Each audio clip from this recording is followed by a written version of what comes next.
Hello sa inyong lahat mga ka-backyard. Welcome back again to my YouTube channel. Panibagong araw, panibagong topic na naman ang pag-uusapan natin ngayon patungkol sa mga parakeets budgerigar o mas kilala natin sa tawag na parakeets lovebirds. So kung isa ka sa nagpaplano na pasukin ang hobby sa pag-aalaga ng mga parakeets budgerigar, so ang video na to is bagay na bagay sa iyo. So tara mga ka-backyard, start na tayo.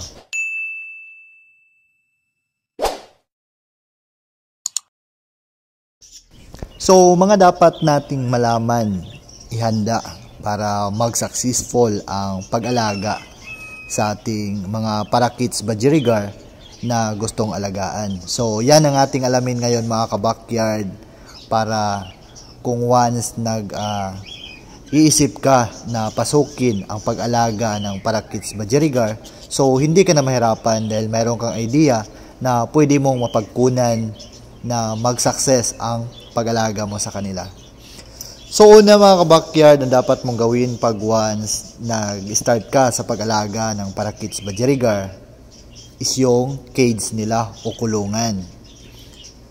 So mayroon tayong dalawang klaseng kulungan. Ito yung double cage na nagkakahalaga ng 1,100 dito sa aking area. At meron naman tayong kulungan na pwede tayong makatipid. Ito yung tinatawag na DIY cage na kulungan na pwede tayong magkumpuni. So, mayroon akong DIY cage dito na kulungan mga ka-backyard. Ang ginamit ko dito is yung Siracong electric pan. At bumili ako ng konting screen para gawing kulungan sa aking alagang ibon. At successful naman mga ka-backyard. Marami silang mga painakay at nagustuhan nila ang DIY cage na pinaglagyan ko sa kanila. Pangalawa, kailangan mong i-provide ang basic needs nila. Dapat may patukaan ka, water feeder, at pagkain nila. So, ang ibinibigay kong pagkain sa aking mga alagang parakeets budgerigar dito sa aking area mga ka-backyard is itong canary mix. So, ang kilo po ng canary mix dito sa amin, nagkakahalaga po ng 85 per kilo. So, yan po ang ipinapakain ko sa aking mga alagang parakeets budgerigar. At dapat mga ka-backyard, isang beses lang tayo magpakain sa isang araw.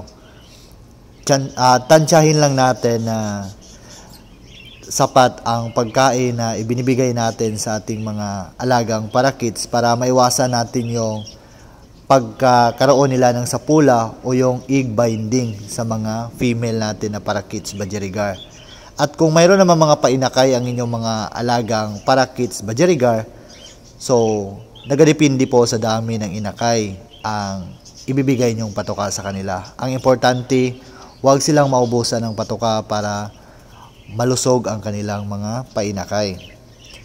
At dagdag tips ko din sa inyo mga ka-backyard, dapat i-check ninyo palagi ang kanilang patubigan para pag once nakita nyo na madumi na, dapat palitan nyo na agad para makaiwas kayo sa sakit ng inyong mga alagang ibon. Dahil pag once umabot po ng 2 araw before kayo nag-change ng tubig, so ang tendency po noon baka magkasakit po ang inyong alagang ibon at yun po yung sanhi ng pagkamatay nila. Pangatlo, cuttlefish bone. So, ano nga ba ang cuttlefish bone?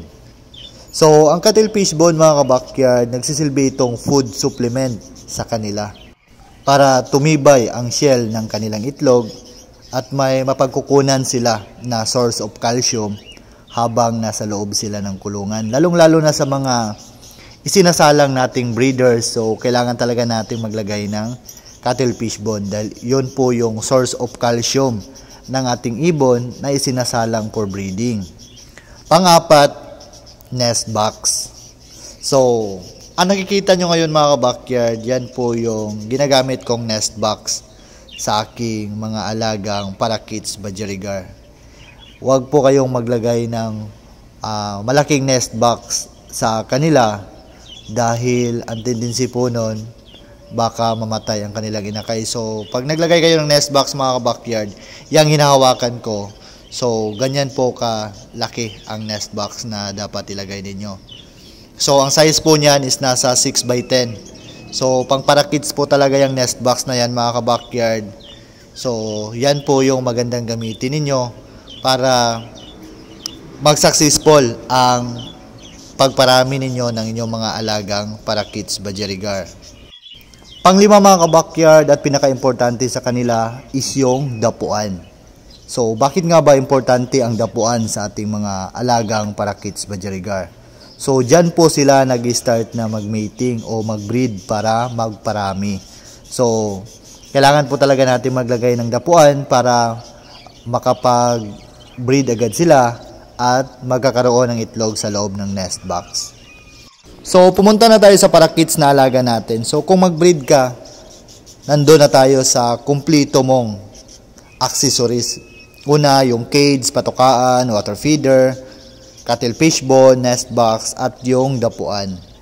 So, sa pagpili ng pair at least, nasa 8 months old ang ginagawa ko na pagpili sa mga para kids budgerigar o yung para kids lovebird na isinasalang ko for breeding. Bakit nga ba ganun ang edad na pinipili ko mga ka-backyard na magsalang ng mga para kids na isasalang for breeding? So sa ganun kasing estado, nasa saktong edad na po ang para kids at saka makakaiwas po tayo sa egg binding dahil nga adult na sila para isalang natin for breeding. At pagdating naman mga ka-backyard sa pag-alaga ng inakay, so magaling na pong mag-alaga ng inakay ang ating piniling breeder kapag nandun na sa 8 months old ang edad nila dahil matanda na sila at naaalagaan na nila ng maayos ang kanilang mga para kids babies. Kapag bata kasi mga ka-backyard, na-observe ko na yan dito sa aking ibunan. Nagsalang ako ng 5 months old. Nag-success naman, nagkaroon sila ng painakay. Kaso nga, parang ang iniisip ng hen is laro-laro lang yung pagkakaroon niya ng painakay. So, ang kahinatnan, namatay pa din yung inakay niya. So, para mag-successful talaga ang pag-breed ninyo ng para kids budgerigar at mabuhay ang kanilang inakay, dapat nasa 8 months old ang pinipili nyong breeder na isalang sa loob ng cages nila. So pumunta naman tayo mga ka-backyard sa pag-identify ng gender ng para kids budgerigar. So, ang male po mga ka-backyard na broody, ang kulay po ng kanyang ilong o yung seri niya is nasa brilliant or brighter blue ang kulay ng ilong. Pagdating naman sa female mga ka-backyard, ang kulay po ng seri, torn, crusty, and brown. So, pag nakita ninyo ang ganitong seri or ilong nila, it means matured na sila at ready na for breeding. Katulad sa pair na nakita nyo ngayon mga ka-backyard, so yan po ang sinyalis na matured na po ang pairing na inilagay ko dito sa cages na ginawa kong breeding area nila. So ayan, yan po yung male ang nasa gilid ng cage at saka yung sky blue cinnamon is yan po yung hen. Itong pairing ko na to na nakikita nyo ngayon mga ka-backyard is around 3 years old na to sa akin at isa ito sa good breeders ko dito sa aking ibunan. At once more pala mga ka-backyard, sa magandang production, huwag ninyong binubulabog ang ibon para makapag-concentrate sila sa meeting nila at para mas ganahan sila in terms of breeding. Dapat magbigay kayo ng kulasiman. Isa kasi ang kulasiman sa magandang halaman sa active na meeting ng ibon. At subukan na ang halaman na to sa aking mga alagang para kids budgerigar. At pwede kayong makakuha nito sa mga bakuran ninyo or sa gilid ng daan. So, ayan po ang picture ng kulasiman sa taas mga ka-backyard pag once may nakita kayo sa inyong mga bakuran. So, huwag kayong mangamba na magbigay sa inyong mga alagang parakeets Budgerigar dahil maganda po yan in terms of meeting nila. Dahil makapagbibigay po yan ng init ng kanilang katawan o makapagbibigay po yan ng magandang mating sa ating mga breeders na isinasalang.